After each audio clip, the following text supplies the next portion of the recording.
அனைவருக்கும் வணக்கம். நான் தான் உங்கள் அன்னை பூமி பேசுகிறேன். ஏ மனிதா, உறக்கக் கூறுகிறேன். என் வேதனை கேள். காடுகள், மலைகள், ஆறுகள், கடல் போன்றவை என் இயற்கை படைப்புகள். மனிதா, உனக்கு நான் சுத்தமான காற்று, தண்ணீர் மற்றும் உணவு தருகிறேன்.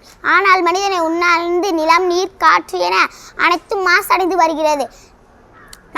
மனிதா, உலகம் செழிக்க, உன் சந்ததிகள் வாழ இனியாவது திருந்து. நீர்நிலைகளில் குப்பையே கொட்டாதே, நெகிழியே ஒழித்திடு. நிலத்தை மாசு செய்யாதே, எண்ணெய் வெப்பமாக்காமல் பசுமையாக காத்திடு. ஒன்றை மட்டும் நினைவில் கொள்ளுங்கள், உயிர் சூழல். உள்ளே ஒரே கோலம் நான் மட்டுமே. என் வளங்கள் மட்டுமே மனிதர்களை வாழ வைக்கும். நான் இல்லை எனில் உயிர் நங்கள் இல்லை, நீங்களும் இல்லை. நான் இயற்கை வளமுடன் வாழ்ந்தால்தான் உங்கள் சந்ததிகள் மகிழ்வுடனும் ஆரோக்கியத்துடனும் வாழ்வார்கள். என்னை வாழ விடுங்கள். நன்றி, வணக்கம்.